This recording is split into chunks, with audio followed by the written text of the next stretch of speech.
Where It Hurts by Lucy Ribchester.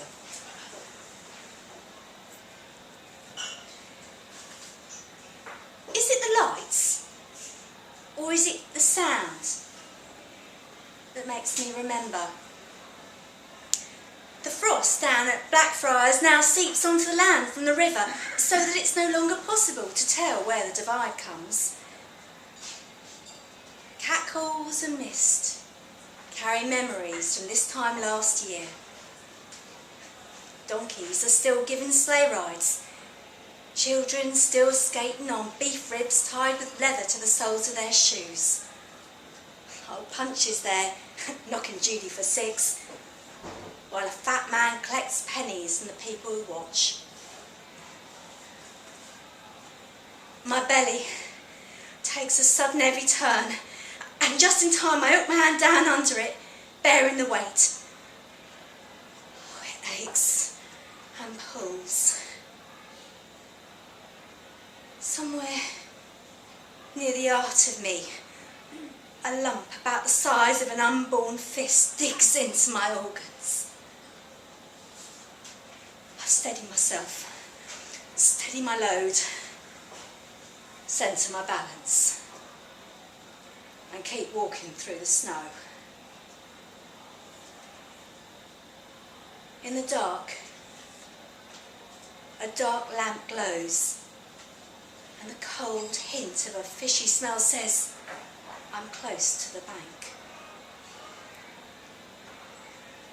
Danziger, the student, steps out into the path ahead of me, and for a moment the world turns dizzy as I try to connect his face, which I've only seen before in the indoor glow of theatres and taverns and upstairs rooms, with this cold new setting.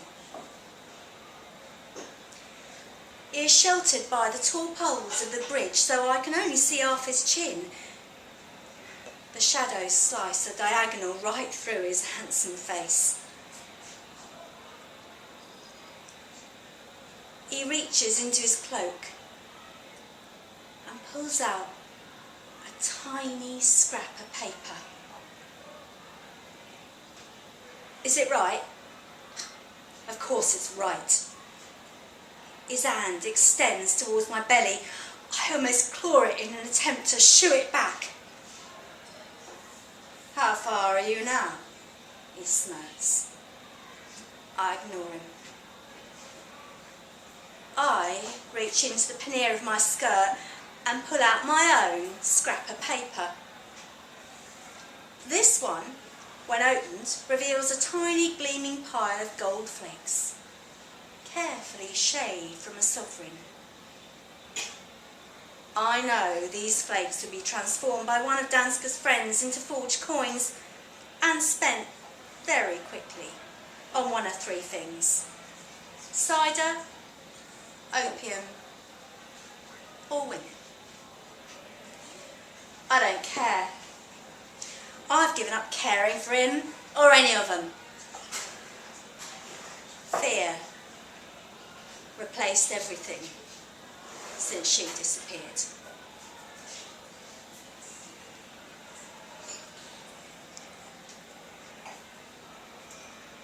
It was a feeling of solidity under the feet that was strangest, more secure and evenly packed than rock.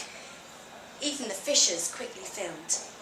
Meltwater froze into smooth mirrors. Part of the fun was wobbling all over the place between the stalls. Strung across London Bridge, salt-beaten bunting. Torches had to be lit even during the day to counteract the harsh fog that gripped in a pristine white clouds round bodies and stalls, giving everything a softened look of theatrical gauze. Every time it came around, there were customers galore. The frost, like the summer fairs, brought into the air, along with learned pigs and cats that could turn spits, an appetite for everyday life held no truck with. If you passed the cider man, the elves boxing, the sad cold donkey offering sleigh rides, if you continued past yacht fruit puddings and cinnamon wine, and then turned left behind the printer's stall, ignoring the signs that said, bought on the Thames ice, 1768. You'd have come across our stall. You'd have to tip the jobless waterman we paid to mind the door. But once inside, you could have been in tavern den. We soaked the cloth walls with fat to keep the eating, and then covered them with animal hide we borrowed from the tanner's man in return for, well, sometimes we could get our own way, very easily. In the centre, our fire smouldered up through a chimney hole, giving off a smoke light, heavy as clouds of opium, tickling round the clasps of body that lay, debreached, clapped together in knots, huddled in privacy only by the smoke. At that time, Rosanna couldn't earn. She was too far along, and a belly her size couldn't pull the wool over anyone, even those who liked their ladies fat. She sat in a corner and would say, when we asked if she wasn't cold, I have a stove wrapped to me here, and pat her stomach and rock it back and forth as if it was already born. We were surprised when the man asked for her. He looked drunk. Vinegar whiffs of very cheap port were in his breath and coat. He was on the verge of taking up with any one of us, unbuckling himself as soon as he set foot in the tent, when he stopped and peered into the corner. I thought he might have been bewitched by Rosanna's face, for she is very pretty.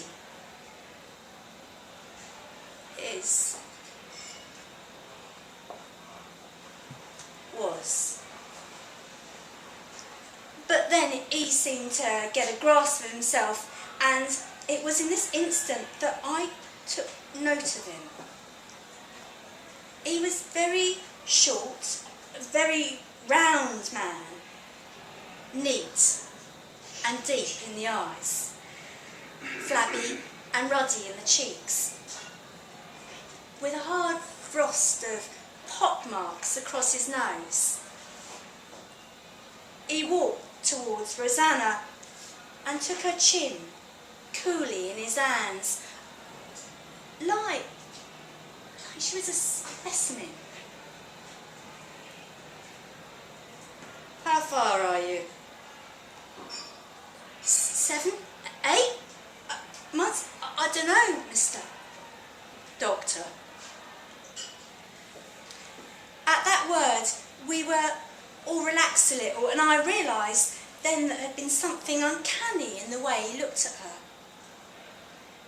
How much? He asked. Horrible moment.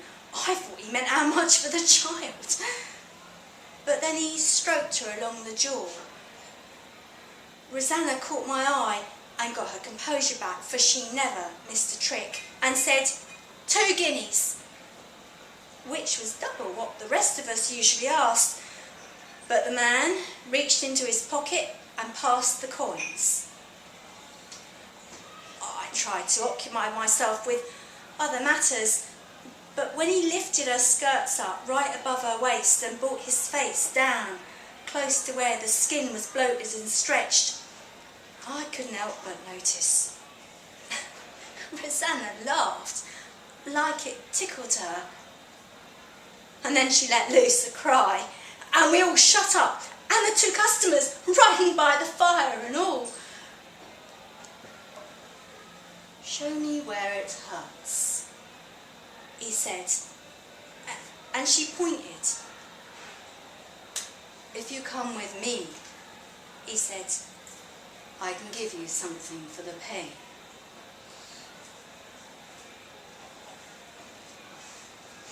That was the last we saw of Rosanna, or a child.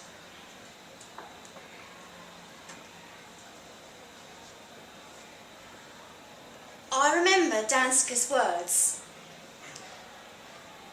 A saw a girl today I thought you once knew. He was lolling off the side of his chair, the corner of his mouth pulled down and dribbling bitter trails of laudanum. No one I've ever known takes laudanum as much as medical students. Oh yes, I didn't pay much heed to his words at first. I could hardly hear them. There was a play going on downstairs and a racket being made by angels with greasy wings fighting in devils in papier-mâché masks. Yes, a girl who used to work with you on the Thames at the Frost Fairs. My spine froze. I was at a lecture. I bet you want to know where it was. He didn't wait for me to take the bet. His face was leery and red, the tails of his damp fringe. On the dissection ring. Oh, he looked like the devil himself in the red candlelight. I kept it all in. It was so very curious. The visiting man had managed to preserve... I didn't hear what he managed to preserve. My foot skidded across the wooden floor as I crossed to Dansker's face and slapped him up to sitting. I slapped him 3, 4 times, and he looked me straight in the eye.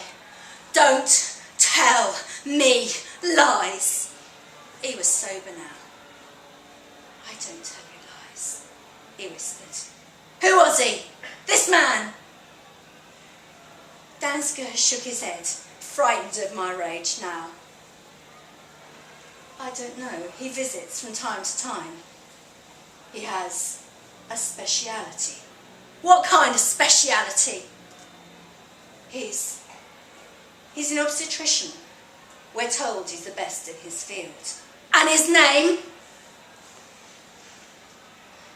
But Dansker didn't know his name. Only that he came once a fortnight to the School of Anatomy. Always with a fresh specimen and a load. The shore retreats as I trudge on, up towards Spitalfields, where I can already smell the wine and the coffee. Ask for the Spaniard, Dansker had said. I pull out the scrap of paper and make sure I've read the address properly. The place on Rose Lane is small and hard to find, and I thought I knew every tavern east of the Fleet River. The weather is whipping up a storm, and while I wait for the Spaniard to come to the door, a woman passes by and without warning, grasps hold of my 2 cold hands in hers. Don't you catch my death, my love, in your state. I smile and say, it's all right. I have a stove wrapped to me, and I touch the enormous swelling of my belly. Her eyes crease, and she moves on, just as the lane ahead of me darkens with the shape of a big, black-haired man. I was to ask for the doctor. He sizes up my silhouette, looks both ways, and takes me by the arm inside. There, his eyes, 2 flints in the candle dark of the chamber. I try to find something different in them this time, now that I know what he is. But there is only his cool indifference, his professional mask. Someone is cooking something downstairs. Tavern food. The cheapest dregs of me. He pulls a rag from a dirty bed and gestures me down. "How did you find me?" he asks. And for a moment, I think he knows who I am, what I am here for. But then I see that he can't even meet my gaze. He can't look at me as he makes a show of pouring a glass of some liquid on top of her chest, makes a show of taking out his sharp instruments from his filthy doctor's case. Danske, the medical student, he doesn't recognise the name. I look around the room, wondering if this is where he bought Rosanna, or if this is where he sleeps, or simply where he does his evil deeds. Aside from the bed and the chest, there is no furniture, but there is a stain on the floor that chills me to the spleen to look at it. Now, he leans into my face, bringing the candle closer. "Show me where it hurts." He has a long, pointing shard of silver in his hand. I wonder if he will try to drug me, if he drugged Rosanna first, if he drugs any of them, or if he simply sees them as something outside their souls, ripe with mysteries, tapestried threads of hollow veins and brittle bones and medical advancement, and his own glory. He eases me down, reaches his hand into the heavy sack of my belly, lifts up the secret folds of my skirt. And there he stops, as he finds underneath not the swollen, pregnant skin he seeks, but instead a thick wadding of bundled cloth, a ball of folded cloak. Quickly I seize upon the knife that is stuffed in there and has been jabbing its handle into my organs, and I stab, and I stab, and I stab again, as the tears of thickened blood spring from below his waist, and the fat and the flesh give his unholy cry. His crumpling tells me that yes, I show him where it hurts.